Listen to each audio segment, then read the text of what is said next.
want more of these kind of practical things that can be done in meditation and sadhana, because everybody talks about all the high flown things, but nobody ever talks about all the practical things that you can do.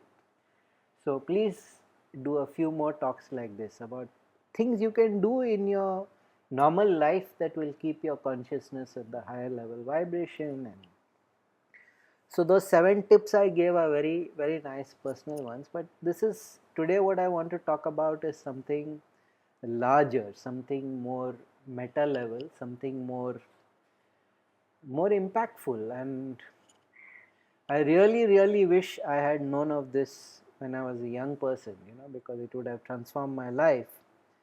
I guess better late than never is the the way forward. Now this is something that was taught to the world by a very unusual teacher in the early 20th century called Gurdijieff.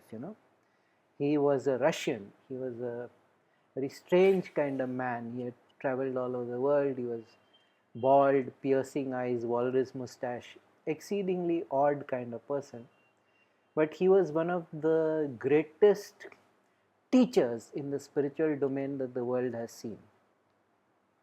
Very strange and unusual man. And Osho, in fact, picked up where Gurdijieff left off, and lots of stuff like that. Gurdijieff was certainly an extraordinary and unusual person. And this thing that I am going to speak on today was what he was taught by his father, and he credited that process with transforming him, with making him what he became. So his father died when Gurdijieff was only 9, and after his father died, he wandered around a lot. He learned from a lot of people. But just as his father was dying, he called him and told him, I do not have any money to give you. I have never been a rich man, but I can give you something that my father gave me, and this is our parampara, this is our lineage, this is our legacy. And if you can practice that, if you can hold on to that, then internally you will always be free. Internally, the feelings of failure and hopelessness that come upon people because of life and their lack of agency, their lack of power, their lack of money, you will never be touched by those things. Remember, he's talking to a 9-year-old boy. What 9-year-old boy understands? But the intensity of the situation, because even though he's 9 years old, he understood that my father is going to die. So his father tells him, see, this is what my father taught me, and now I'm teaching you. Anytime there is an intense situation in life, anytime something dramatic or exciting or painful or powerful happens to you, don't respond till 24 hours have passed. Do not answer, do not respond, do not react until 24 hours have passed. And the young boy was, that's it? He's like, yeah, that's it. Whenever something intense happens, whenever something dramatic happens, whenever something painful happens, whenever you get something that seems important, do not respond, do not react, do not answer until 24 hours have passed. And the father died. He said, repeat this to me. I want to know that you have understood. Repeat this back to me, what I have told you. So the boy repeated. He said, okay, you seem to have got it. Now, because of the intensity of the circumstance, because the father is dying and he's saying, this is what the family legacy, this will make you free, you will always be rich internally, you will never be subservient to anybody because of this teaching. It stayed with the boy, and he saw that. Now, we are talking about the last 25 years of the 19th century, and it was not a very pleasant time for young children. They would be beaten and battered and traumatized, but since he had given this promise to his father that I will not respond or react till 24 hours have passed, he started observing something very unique about himself. Somebody would abuse him or scold him, and he would only say, I will answer you after 24 hours. At the moment, I can't answer you because I made my promise to my father that I won't react till 24 hours have passed. Somebody would beat him and he would say the same thing. I'll beat you later. I will come back and beat you after 24 hours have passed.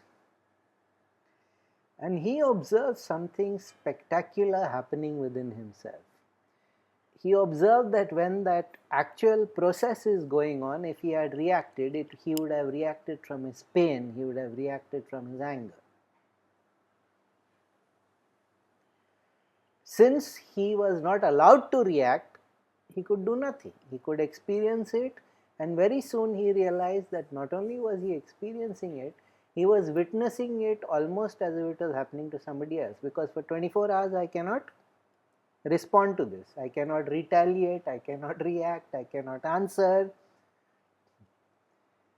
And what happened was, it is what is called the crystallization of the being, which means that your mind, your body, your emotion, your energy, they all start aligning themselves in one direction rather than being all hither-thither, being all over the place. He saw that he was crystallizing, he was becoming aligned. And it was a pretty extraordinary thing, because he began to realize that if I was doing something wrong and I was scolded or beaten for it, then that person has actually done something good for me. I should actually go back and thank that person. If that person was just working off his temper on me or just being unjust, then that person is a pretty pathetic specimen of humanity. What am I wasting time interacting with this person for, or responding to this person, or speaking to this person? And he began to become amazingly emotionally self-sufficient. Now, most of us are not emotionally self-sufficient. We are very much at the mercy of public opinion and what will people think and how will they feel about this and how would they respond to this.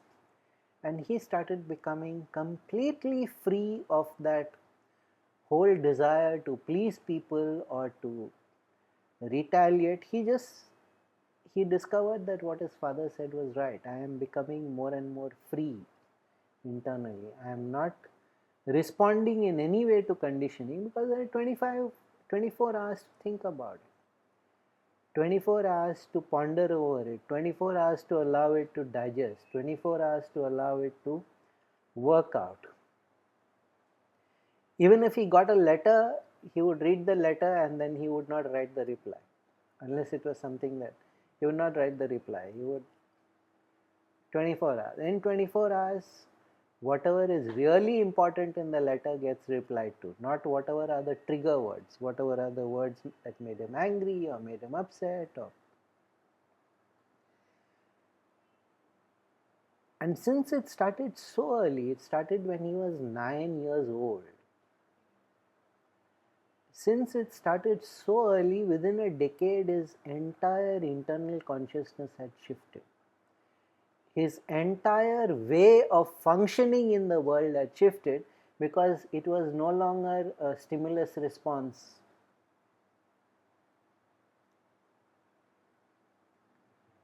He just refused to allow that stimulus response reflex to play out. No, I will come to this from my consciousness. I will come to it from my patience. I will come to it from my having deferred it for 24 hours. He wouldn't say anything. This is all that he would say. I cannot respond to you now. I have promised my father that for 24 hours I will hold this. Now, at a time of instantaneous email alert and response, 24 hours seems like an eternity, and given how easily people misunderstand what people say, and I was seeing this video. It was about a Jamaican McDonald's employee, and the way it played out, because everybody is trying to get out to the news first and everybody is trying to show that they are. So basically the way it played out in the media was that he picked up a rod and he assaulted two women. So it had, the whole narrative had become about male violence on women, and then after some time people began to watch the video and they realized that these two women had tried to pass a fake $50 bill to him. He refused to accept it. They started abusing him. One of them slapped him across the face, then went behind the counter to assault him. The other one climbed on the counter and began assaulting him. That's when he went and got a stick and began. But since everybody responds and reacts so instantaneously, even on the news cycle, it did not come as man defends himself from assault. It was like man attacks. No, but when it went to court and this whole thing played out, he was let off. Because the whole story had become different. The whole narrative had become different. Now nobody has any time or any patience to see how are we processing what comes to us. We are just in this constant status update and Twitter and responsiveness, and also as a consequence of this reactivity, there is instant reactivity to everything. No matter what happens, there is no psychological maturity anymore in most people. Most people are reacting and responding to situations like small children or maximum like adolescents. Very, very few people are responding like adults anymore. Very, very few people are reacting like adults anymore. So I really, when I first saw this, I tell you, I got depressed. I actually kind of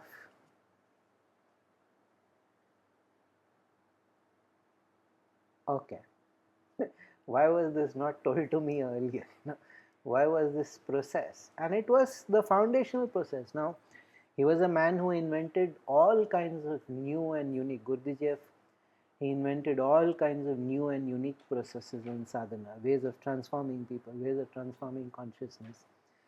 But the core, the thing that began to crystallize him, as he called it, the thing that made him, they call it becoming crystallized. We, in the Tibetan and the Hindu thing, it becomes that you become the Vajra, you become hard in everything, you become unshakable.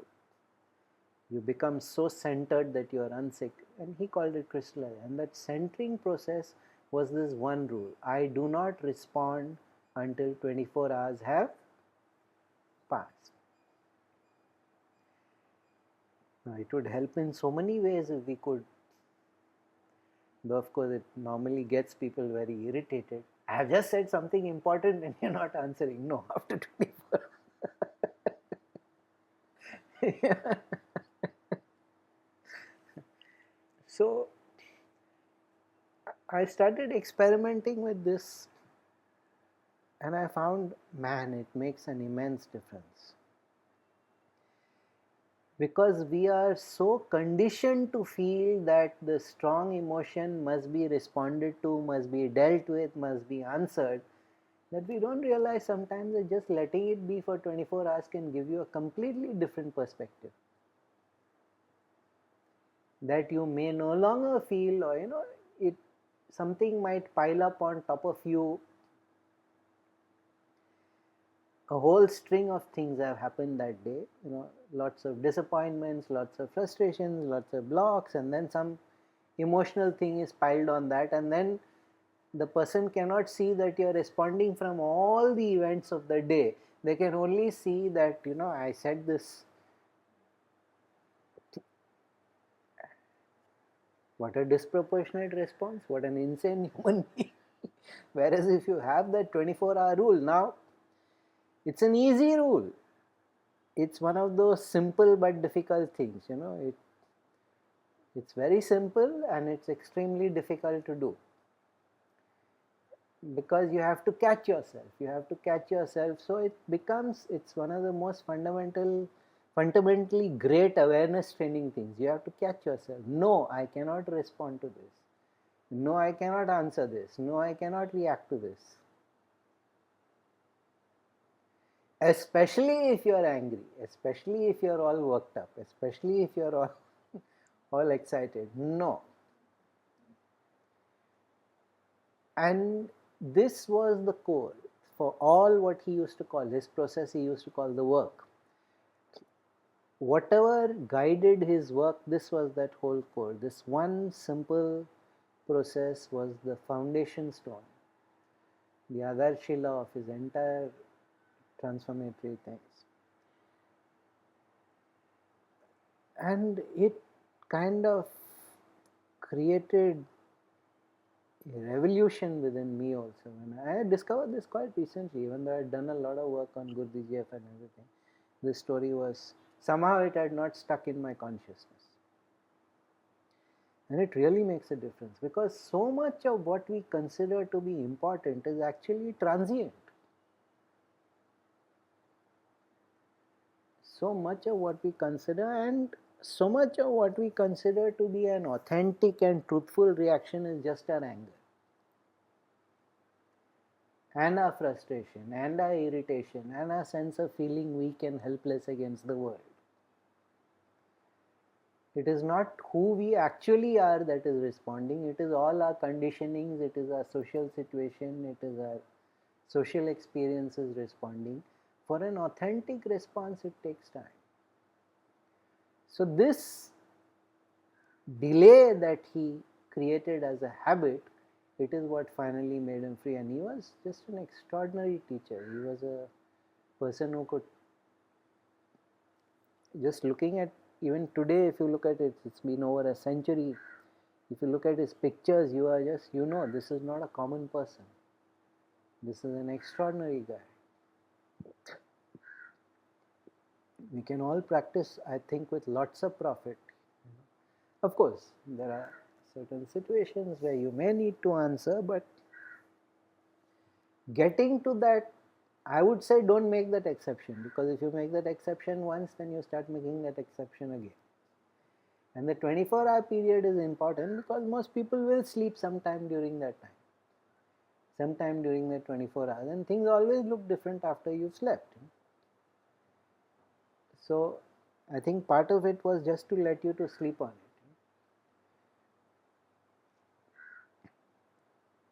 it. It completely shifts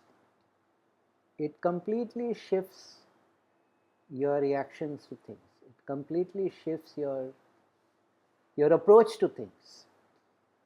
It completely shifts everything. It is not easy, I can assure you. It is one of those simple but difficult. But oh my God, because especially those of us who are doing Kriya meditation, things like that, the whole quality of our response becomes different, because we are now responding from a higher consciousness rather than.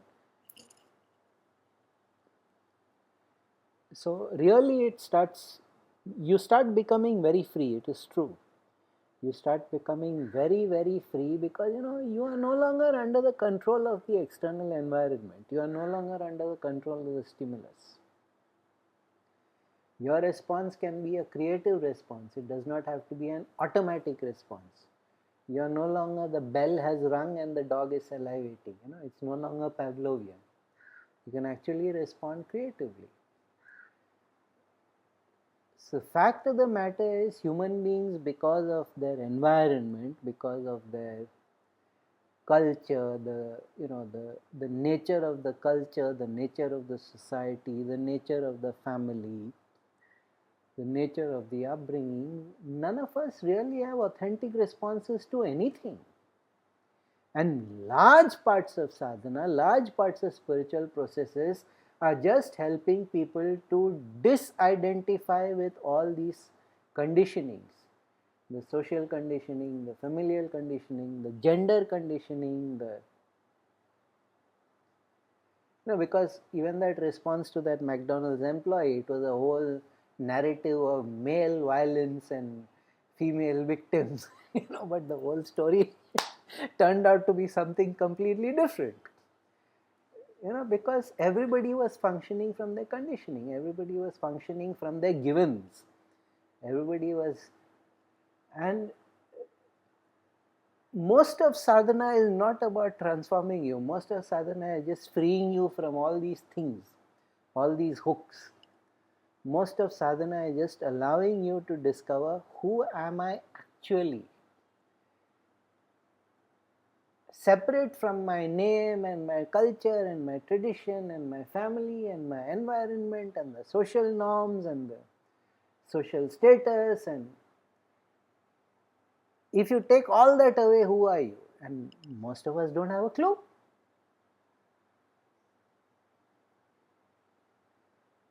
Most of us don't have a clue.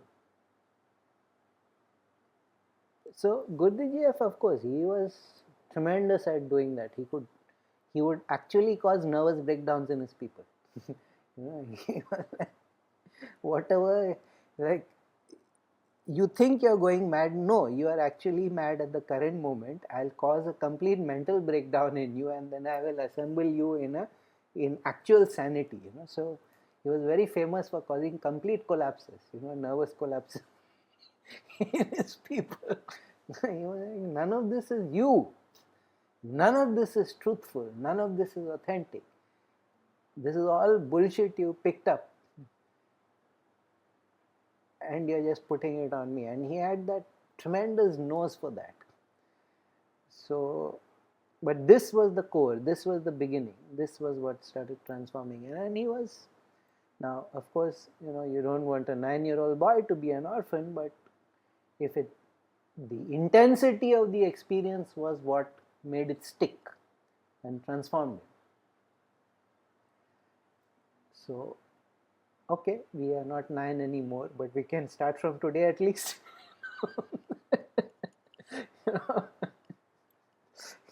And within, I think, 3 months, you will find, again, it's that 90-day rule of yoga, 3 months. Any process to really start showing impact in your life, you wait for 3 months and then take a call. Does it within 90 days? Oh boy. So just, it's, it looks so simple, and I'm telling you it's not. You will discover all the barriers that you yourself throw up. You will discover how helpless you are before your habits. You cannot cut off.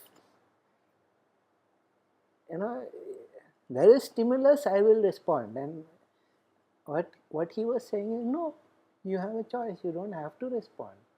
Or you don't have to respond in the sad, pathetic way that everybody else responds. You can respond in a very magnificent way. And this was that core foundation. So, if the other things I said were all about day-to-day maintenance of awareness, but this is a much deeper level of, because this is going to transform who you are. At a very deep psychological level, this is going to bring about behavioral changes. This is going to bring about personality changes. This is going to bring about character changes.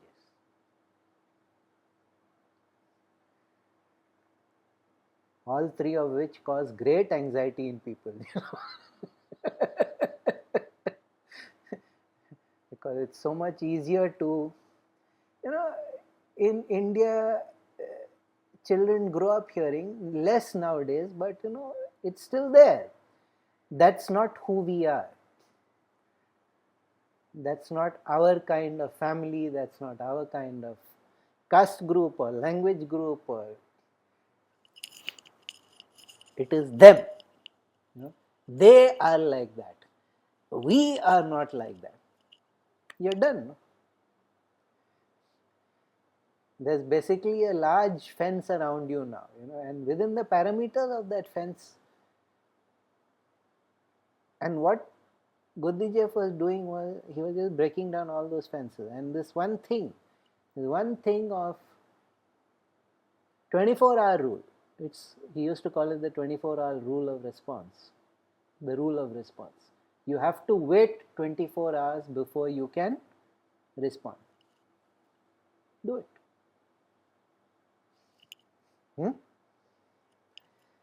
Sarvam Shivamaya.